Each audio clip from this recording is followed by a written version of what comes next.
जय हिंद साथियों, मैं मनीष शुक्ला और मैं आज आप सबको बहुत ही शानदार टॉपिक पढ़ाने वाला हूं। और वो जितना शानदार टॉपिक है उतना ही इम्पोर्टेंट भी है। वो टॉपिक है प्रोनाउन। ठीक है, प्रोनाउन टॉपिक ऐसा टॉपिक है जिससे आपके हर एक एग्जाम में क्वेश्चन पूछे जाते हैं और ये जो टॉपिक है बहुत इम्पोर्टेंट है। ठीक है, बात करें अगर हम प्रोनाउन की, तो बच्चे प्रोनाउन को लेके कंफ्यूज रहते हैं। आज सारी कंफ्यूजन आपकी इस क्लास में दूर होने वाली है। आज के बाद आप प्रोनाउन को लेके कभी कंफ्यूज नहीं रहेंगे। बस आपको करना क्या है, सारी चीज़ों को बहुत ही शानदार तरीके से, बहुत ही कंसंट्रेशन के साथ देखनी। देखो, बात करें अगर प्रोनाउन की ना, तो प्रोनाउन बना ही दो शब्दों को मिला के। अब देखो, प्रोनाउन बना ही प्रो प्लस नाउन को मिलाकर बनाया गया है प्रोनाउन। अब ये प्रो क्या होता है और नाउन क्या होता है, अगर नाउन आपको नहीं पता है तो मैं बता दूं। नाउन जो है वो लैटिन भाषा के नोमेन से बना है। किससे बना है? नोमेन से बना है, जिसका मतलब ही होता है नेम। इसका मतलब क्या होता है? नेम। हम बोल सकते हैं कि जो नेम होता है वो अपने आप में नाउन हुआ करता है। ठीक है, प्रो क्या हुआ करता है? प्रो का मतलब होता है किसी के लिए काम करने वाला। आपने जैसे बाइक में देखा होगा पैशन आई, पैशन प्रो आई। ठीक है, फोन में आपने देखा होगा कोई फोन आता है फिर उसका प्रो करके आता है, मतलब जो उसके स्थान पे आके उसका काम करे, वही काम करे, वो उसका प्रो होता है। तो जो नाउन के स्थान पे आएगा, जो नाउन का सपोर्टर होगा, नाउन को सपोर्ट करेगा, वो नाउन का प्रो होगा, उसको हम प्रोनाउन बोलते हैं। यहाँ से हमारी डेफिनेशन निकल के आती है कि प्रोनाउन क्या होता है। प्रोनाउन वो शब्द हुआ करता है जो नाउन के स्थान पे यूज हुआ करता है। जो नाउन के स्थान पर यूज हुआ करता है वो अपने आप में क्या होता है? प्रोनाउन होता है। ठीक है, अब ये प्रोनाउन नाउन की जगह पे यूज क्यों होता है, क्यों यूज होता है, क्यों जरूरत पड़ती है प्रोनाउन लिखने की? तो किसी भी लैंग्वेज में किसी भी शब्द को बार बार रिपीट करना गलत माना जाता है। ऐसे इंग्लिश में अगर कोई नाउन आप बार बार रिपीट कर रहे हैं देन वो गलत माना जाता है। किसी नाउन को बार बार रिपीट ना करना पड़े, नाउन की रेपिटेशन को अवॉइड करने के लिए हम जो शब्द यूज किया करते हैं वो शब्द प्रोनाउन होता है। तो नाउन के स्थान पे आता है। आता क्यों है नाउन के स्थान पे? तो आता इसलिए है ताकि नाउन के रेपिटेशन को क्या किया जा सके? अवॉइड किया जा सके। नाउन के रेपिटेशन को अवॉइड करने के लिए हम यूज क्या करते हैं? नाउन के रेपिटेशन को अवॉइड करने के लिए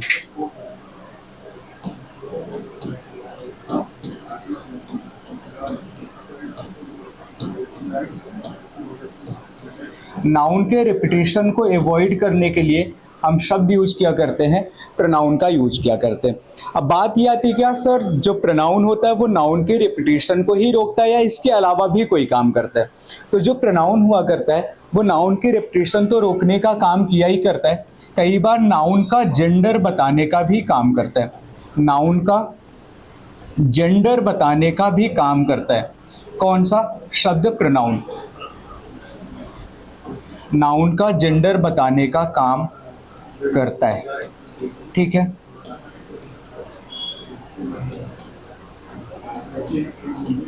नाउन के जेंडर बताने का भी काम करता है। अब ये नाउन के जेंडर बताने का काम कैसे करता है? देखो, इसको समझाने के लिए मान लो हमने एक शब्द लिखा डॉक्टर। क्या शब्द लिखा? डॉक्टर। हमने एक शब्द लिखा। अब मैं अगर आपसे पूछूं कि आप लोग मुझे बताओ ये डॉक्टर जो हमने लिखा है ये अपने आप में मेल है या फीमेल है? आप इसको नहीं बता सकते हो क्योंकि डॉक्टर जो है वो कॉमन जेंडर का शब्द है।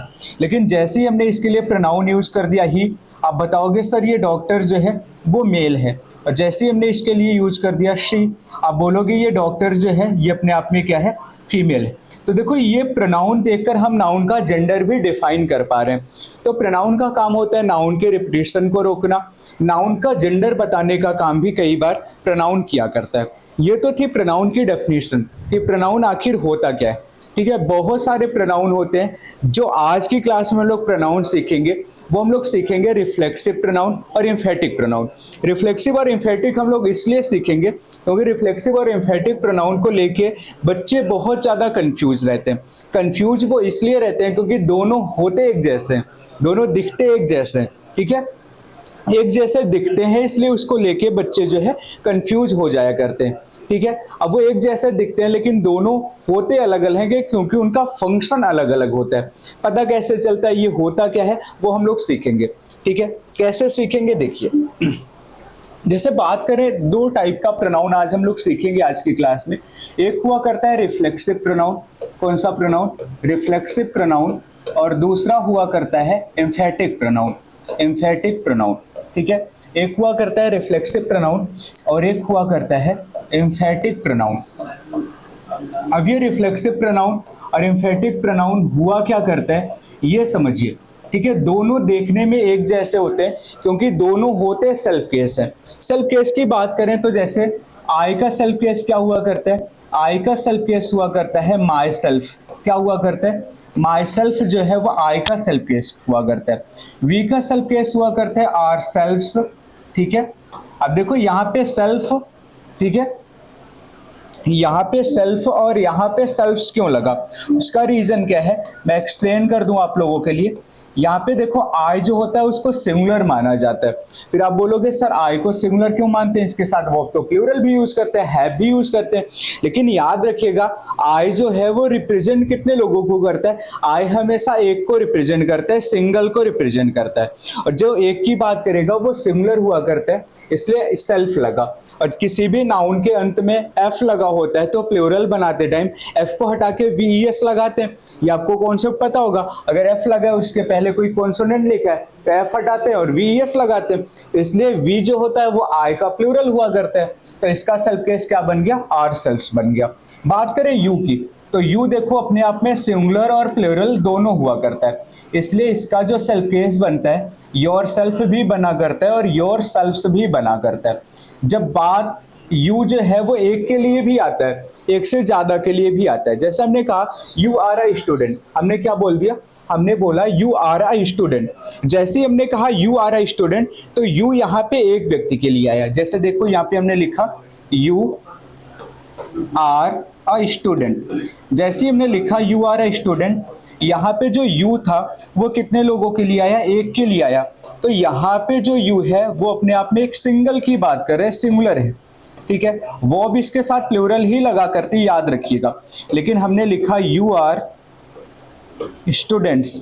जैसे ही हमने लिखा यू आर स्टूडेंट्स, अब जो यू है वो एक से ज्यादा के लिए आया तो यू यहाँ पे जो है वो क्या हो गया? यहाँ पे लिखा हुआ यू अपने आप में प्लूरल हो गया। यू सिंगुलर और प्लूरल दोनों हुआ करता है, इसलिए यू का सेल्फ केस योर सेल्फ और योर सेल्फ्स दोनों बना करता है। फिर बात करते हैं ही होता है। ही का सेल्फ केस क्या हुआ करता है? ही का सेल्फ केस होता है हिमसेल्फ। श्री होता है, श्री का सेल्फ केस क्या हुआ करता है? श्री का सेल्फ केस हुआ करता है हर सेल्फ। श्री का जो सेल्फ केस हुआ करता है वो हुआ करता है हर सेल्फ, ठीक है। बात करें इट की, इट भी सिंगुलर हुआ करता है, इसलिए इसका भी सेल्फ केस क्या हुआ करता है? इट सेल्फ हुआ करता है, ठीक है। इसका भी सेल्फ केस क्या हुआ करता है? इट सेल्फ हुआ करता है। फिर बात करें अगर हम दे की तो दे प्लूरल होता है, इसलिए इसका सेल्फ केस क्या बना करता है? देम सेल्फ्स बना करता है। और ये जितने भी सेल्फ केस हमने यहाँ पे लिख रखे हैं, ये जितने भी सेल्फ केस हमने यहाँ पे लिख रखे हैं, ये सारे सेल्फ केस इंग्लिश में दो काम किया करते हैं। इनको कभी कभी कौन सा प्रोनाउन बोला जाता है? रिफ्लेक्सिव प्रोनाउन बोला जाता है, ठीक है। और यही सेल्फ केस कभी कभी क्या बन जाते हैं? कभी कभी एम्फेटिक प्रोनाउन बन जाते हैं। यही सेल्फ केस कभी कभी रिफ्लेक्सिव प्रोनाउन बन जाते हैं और यही सेल्फ केस कभी कभी कौन सा प्रोनाउन बन जाया करते हैं? एम्फेटिक प्रोनाउन बन जाया करते हैं। अब क्वेश्चन यही उठता है कि सर अगर यही रिफ्लेक्सिव प्रोनाउन बनते हैं और यही बन जाया करते हैं एम्फेटिक प्रोनाउन, फिर पहचानेंगे कैसे? पहचानेंगे कैसे? यूज कैसे करेंगे? क्वेश्चन कैसे आएगा? ठीक है, तो पहचानना बिल्कुल आसान है। क्या बिल्कुल आसान है? देखो, अगर आप उसके नाम को ध्यान से समझ लो तो ये कॉन्सेप्ट्स अपने आप क्लियर हो जाएंगे। और सिर्फ यही नहीं, पूरे ग्रामर में जो भी टॉपिक अगर आप पढ़ रहे हैं और उस टॉपिक के नाम को अगर आप अच्छे से समझ लें तो कॉन्सेप्ट्स अपने आप क्लियर हो जाते हैं। जैसे बात करें अगर हम रिफ्लेक्सिव की, देखो इसके नाम को मैं एक्सप्लेन करूंगा और ये अपने आप सारी चीजें जो है वो आपको क्लियर हो जाएंगी, ठीक है। बात करें रिफ्लेक्सिव की, रिफ्लेक्सिव देखो बना ही रिफ्लेक्शन से, रिफ्लेक्शन से बना हुआ है रिफ्लेक्सिव। अब ये रिफ्लेक्शन क्या होता है समझिए, रिफ्लेक्शन क्या होता है समझिए। मान लो यहाँ पे ये कोई आदमी, यहाँ पे कौन है? ये कोई आदमी, ठीक है। और इस आदमी की आज शादी, इस आदमी की आज क्या है? शादी। अब आदमी तैयार हो गया और तैयार होने के बाद आदमी जाता कहाँ पे है? आदमी जाता है मिरर के पास। कहाँ पे आता है? दर्पण के पास आता है, मिरर के पास आता है। अभी आदमी आ गया मिरर के पास और खुद को मिरर में देखने लगा, ठीक है। आप बताओ देख कौन रहा है? तो देख रहा है ये आदमी। मान लो इस आदमी का नाम हमने रख दिया, कुछ भी नाम लिख सकते हैं, मान लो हमने इसको नाम दे दिया कल्लू, ठीक है। अब देखो देखने का काम कौन कर रहा है? ये काम कर रहा है देखने का, और जो काम करता है उसको इंग्लिश में क्या बोला जाता है? सब्जेक्ट बोला जाता है। और देखने का काम कर रहा है ये, और दिख कौन रहा है? तो खुद ही दिख रहा है, ठीक है। तो यही ऑब्जेक्ट हो गया। जो सब्जेक्ट है वही अपने आप में क्या है? ऑब्जेक्ट है। और जो सब्जेक्ट है वही ऑब्जेक्ट है, तो इसको क्या बोलते हैं? ये इसका क्या है? रिफ्लेक्शन। रिफ्लेक्शन जहां पे होगा वो कौन सा प्रोनाउन बन जाएगा? रिफ्लेक्सिव प्रोनाउन हो जाएगा। कौन सा प्रोनाउन हो जाएगा? Reflexive pronoun. रिफ्लेक्सिव प्रोनाउन का मतलब जो सब्जेक्ट है वही क्या है? ऑब्जेक्ट है। जो सब्जेक्ट है वही ऑब्जेक्ट है, तो वो रिफ्लेक्शन हो जाएगा, रिफ्लेक्सिव प्रोनाउन हो जाएगा। इसको और आसानी से समझने के लिए आप बचपन याद करो। बचपन में आप पत्थर लेते थे और उसको धागे से हम लोग बांधते थे और ऐसे ऐसे उसको घुमाते थे। कई बार मान लो उससे ऐसे खेलते खेलते लड़ाई हो गई, और जब लड़ाई हुई तो आपने उसी पत्थर को ऐसे घुमा के किसी को मारा, ठीक है। अब आपने जिसको मारा अगर उसको लग गया तो ठीक है, अगर उसको नहीं लगता था तो वो पत्थर घूम के आया और खुद को लग गया। मारा किसने? मैंने। लगा किसको? मुझे। तो जो सब्जेक्ट है वही क्या हो गया? ऑब्जेक्ट। और जब सब्जेक्ट ही ऑब्जेक्ट हो जाता है तो वहां भी कौन सा प्रोनाउन हो गया? Reflexive pronoun. हिंदी याद रखिएगा, हिंदी दोनों की वही होती है, स्वयं या खुद, ठीक है। चाहे वो रिफ्लेक्सिव प्रोनाउन हो चाहे वो एम्फेटिक प्रोनाउन हो, हिंदी सेम हुआ करती है, दोनों सेल्फ केस ही हुआ करते हैं। बस डिफरेंस यही होता है कि यहाँ पे सब्जेक्ट और ऑब्जेक्ट जो है वो एक हो जाया करता है। अगर सब्जेक्ट जो है वही ऑब्जेक्ट है, सब्जेक्ट जो है वही क्या है? अपने आप में ऑब्जेक्ट है, यानी सब्जेक्ट अलग और ऑब्जेक्ट अलग नहीं है। सब्जेक्ट और ऑब्जेक्ट अगर एक है तो वहां पे जो सेल्फ केस लिखा होगा इसको हम कौन सा प्रोनाउन बोलेंगे? रिफ्लेक्सिव प्रोनाउन बोलेंगे। कौन सा प्रोनाउन बोलेंगे? Reflexive pronoun. अब देखो हम बोल सकते हैं कि रिफ्लेक्सिव प्रोनाउन अपने आप में किसका काम करता है? अपने आप में ऑब्जेक्ट का काम करता है। तो आप लोग मुझे बताओ ऑब्जेक्ट लिखा कहाँ पे जाता है? आप बोलोगे सर ऑब्जेक्ट वर्ब का ऑब्जेक्ट होता है, तो वर्ब के बाद ऑब्जेक्ट लिखा जाता है। बस यही इसकी पहचान है। अगर वर्ब के बाद सेल्फ केस लिखा है, वर्ब के बाद क्या लिखा है? सेल्फ केस लिखा है, तो ये सेल्फ केस क्या बन जाएगा? ऑब्जेक्ट बन जाएगा। और अगर सेल्फ केस ऑब्जेक्ट बन रहा है तो इसका मतलब वो कौन सा प्रोनाउन है? वो अपने आप में रिफ्लेक्सिव प्रोनाउन है, ठीक है। रिफ्लेक्सिव प्रोनाउन पहचानना बिल्कुल आसान है, ठीक है। अगर वर्ब के बाद लिखा है सेल्फ केस तो वो रिफ्लेक्सिव प्रोनाउन बन जाएगा।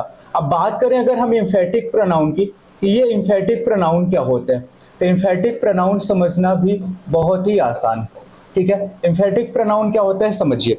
अब एम्फेटिक प्रोनाउन क्या होता है? ये एक लड़का था, ठीक है, इसको भी समझिए ध्यान से। ये एक लड़का था, ठीक है, और एक दिन ये स्मोकिंग कर रहा था और इसके पापा ने देख लिया। मान लो ये कल्लू ही था, ठीक है, और ये कल्लू के पापा थे। ये कौन थे? ये कल्लू के थे पापा, ठीक है। अब कल्लू को स्मोकिंग करते टाइम इसके पापा ने देख लिया, ठीक है। और जब इसको डांट पड़ने लगी तो इसने कहा मैं तो था ही नहीं, मैंने आज तक कभी स्मोकिंग करी ही नहीं, ठीक है। तो इसके पापा ने क्या बोला? झूठ मत बोलो, मैंने खुद तुमको देखा था। क्या बोला इन्होंने? मैंने खुद तुमको देखा था, मैंने खुद तुमको देखा था। यहाँ पे भी देखो ये खुद को देख रहा है, पर यहाँ पे देखने वाला और दिखने वाला दोनों एक है, सब्जेक्ट और ऑब्जेक्ट एक है। लेकिन जब इन्होंने बोला मैंने खुद तुमको देखा था, तो देखने का काम पापा ने किया था, पापा सब्जेक्ट थे। देखा किसको था?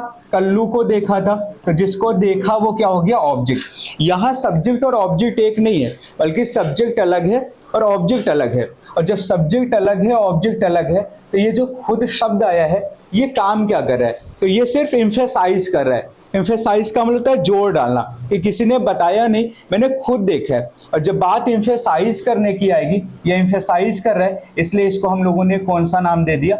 इसलिए हमने इसको नाम दे दिया एम्फेटिक प्रोनाउन। कौन सा प्रोनाउन नाम दे दिया? Emphatic pronoun. तो देखो ये भी सेल्फ केस है। अगर वर्ब के बाद यहाँ पे सब्जेक्ट ऑब्जेक्ट एक हुआ करता है, लेकिन अगर सब्जेक्ट अलग है और ऑब्जेक्ट अलग है, यानी सब्जेक्ट और ऑब्जेक्ट एक नहीं है, तो लिखा हुआ जो सेल्फ केस होगा, लिखा हुआ जो सेल्फ केस होगा वो अपने आप में कौन सा प्रोनाउन होगा? वो अपने आप में एम्फेटिक प्रोनाउन हो जाएगा। बात समझ आई। अब अगर ये ऑब्जेक्ट का काम करता नहीं, ये एम्फेसाइज करने का काम करता है, तो जो जिसको एम्फेसाइज करता है, ध्यान से सुनिएगा, जो शब्द जिसको एम्फेसाइज करता है हमेशा उसके पास लिखा जाता है।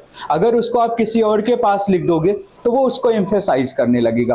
तो ये एम्फेसाइज किसको कर रहे हैं, आप देखोगे ये सब्जेक्ट को एम्फेसाइज कर रहे हैं। मैंने खुद देखा था, तो इसलिए सब्जेक्ट के साथ लिखा गया। अगर सब्जेक्ट के साथ सेल्फ केस लिखा गया है, सब्जेक्ट के साथ सेल्फ केस लिखा गया, मतलब ये सब्जेक्ट को एम्फेसाइज कर रहा है। सब्जेक्ट को एम्फेसाइज कर रहा है मतलब ये कौन सा प्रोनाउन हो गया, ये हो गया एम्फेटिक प्रोनाउन।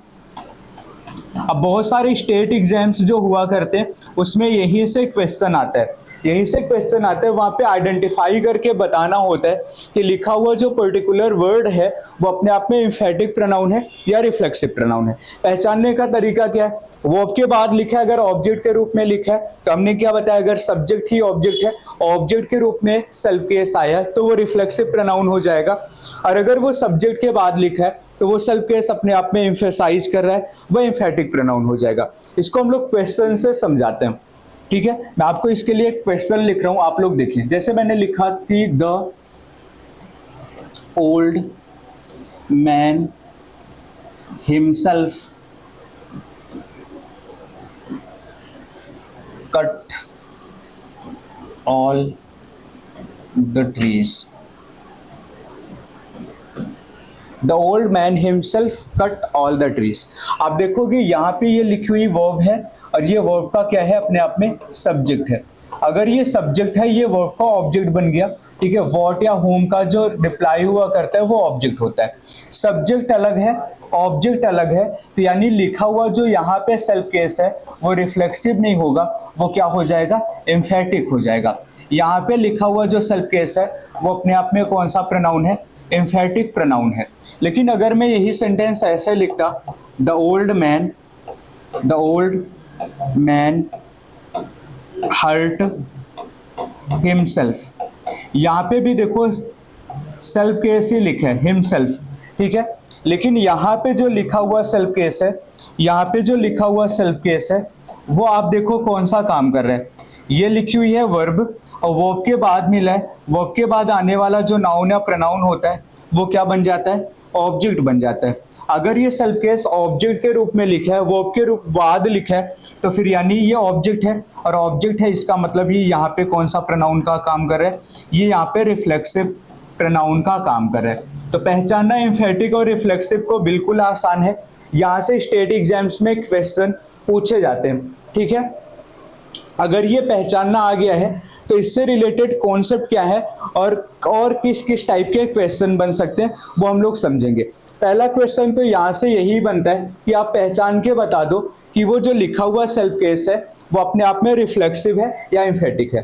पहचानना हम लोगों ने सीख लिया है, इससे रिलेटेड बहुत सारे कॉन्सेप्ट्स, बहुत सारे क्वेश्चन और भी बनते हैं। दूसरा जो क्वेश्चन बनता है वो बहुत प्यारा सा क्वेश्चन बनता है। वो क्वेश्चन क्या बनता है, वो क्वेश्चन ये बनता है कि इंग्लिश में कुछ वर्ब्स ऐसी होती हैं जो एवर ट्रांसिटिव हुआ करती है, ट्रांसिटिव वर्ब हुआ करती है। ट्रांसिटिव वर्ब का मतलब ऐसी वर्ब जिसको ऑब्जेक्ट चाहिए, ठीक है। अगर ऐसी वर्ब्स लिखी है जिनको ऑब्जेक्ट जरूर आता है इनके बाद, अगर इनके बाद ऑब्जेक्ट नहीं आया है तो हमें सेल्फ केस लिखना पड़ता है। और ये इंपॉर्टेंट वर्ब्स हैं जहाँ से क्वेश्चन पूछा जाता है। मतलब बात करें तो इंग्लिश में कुछ वर्ब्स ऐसी होती हैं, ठीक है, इंग्लिश में कुछ वर्ब्स ऐसी हैं जिनके बाद एक ऑब्जेक्ट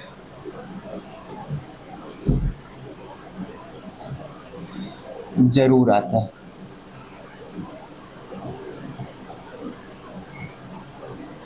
यदि ऑब्जेक्ट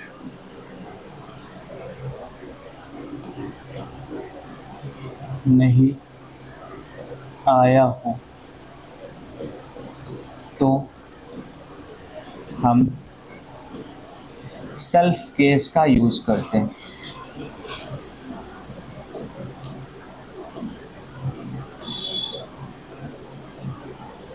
सेल्फ केस जैसे ही हम लोग यूज करेंगे ना, वो सेल्फ केस अभी हम लोगों ने पढ़ा कि वो सेल्फ केस भी क्या बन जाएगा, ऑब्जेक्ट बन जाएगा, और वर्ब को अपना ऑब्जेक्ट मिल जाएगा तो वो वर्ब अपने आप में क्या हो जाएगी, सही हो जाएगी। अब ये कौन कौन से वर्ब्स है, देखो स्टूडेंट्स इसको रटते हैं, वो भूलते हैं, ठीक है। आज के बाद आप भूलोगे नहीं। कैसे नहीं भूलोगे, देखो मैं अभी तुरंत याद करवा दे रहा हूँ वो वर्ब। जैसे एक लड़की थी, आपको ये नहीं बोलेगा दीवानी सी, ठीक है। उस लड़की का नाम क्या था, श्री उस लड़की का नाम था, ठीक है। और ये सबकी कौन थी, ये सबकी दीदी थी, ठीक है, ये सबकी दीदी थी। अब एक दिन श्री दीदी ने कहा कि मुझे स्कूटी चलाना है, ठीक है। अब इनको चलाना नहीं आता था और ये स्कूटी लेके रोड पे निकल पड़ी, ठीक है। अब जब आदमी नया नया होता है और वो चलाना सीखता है तो ब्रेक लगाने से पहले चिल्लाता है अगर कोई सामने आता है, ए आगे से हटो, ठीक है। तो अब इन्होंने जब चलाना स्टार्ट किया, कोई आदमी आगे आ गया और इन्होंने चिल्लाना स्टार्ट किया, ए आगे से क्या हो जाओ, हट जाओ, ठीक है। वो आदमी बेचारा नहीं सुन पाया तो हॉर्न इन्होंने बजाया। हॉर्न कैसे बजता है, पी पी पी करके हॉर्न बजाया। इसके बाद भी वो आदमी नहीं हट पाया, बेचारा लड़ गया, एक्सीडेंट हो गया। जब एक्सीडेंट हुआ तो ई करके वो क्या होने लगा, रोने लगा, ठीक है। आप इस ट्रिक से याद कर सकते हो वो कौन कौन सी वर्ब है। इसका मतलब होता है सबमिट, ठीक है, सबमिट हो गया, सेटिस्फाई हो गया, ठीक है। एच का मतलब हो गया हर्ट, ठीक है, हर्ट हो गया। आर से हो गया रिजाइन, ठीक है, और रिकंसाइल हो गया। आई से हो गया इंट्रोड्यूस, क्या हो गया, इंट्रोड्यूस हो गया, ठीक है। डी से हो गया डिस्गाइज, ठीक है, और डी से हो गया डिवोटेड, ठीक है। ए से हो गया अडॉप्ट, अवेंज,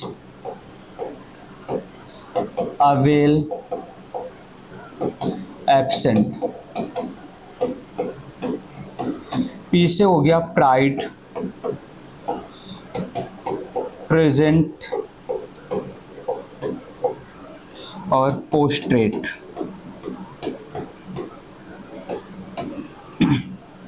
ई से हो गया इंजॉय और एक्सर्ट। ये ऐसी वर्ब्स हैं जिनके बाद एक ऑब्जेक्ट जरूर आता है। अगर ऑब्जेक्ट आया है तो ठीक है, अगर ऑब्जेक्ट नहीं आया है तो इसके लिए आपको क्या लिखना पड़ता है, एक सेल्फ केस लिखना पड़ता है। क्वेश्चन किस टाइप का आता है मैं लिख के दिखाता हूँ। मान लो हमने एक सेंटेंस लिखा, द बॉय इंट्रोड्यूस्ड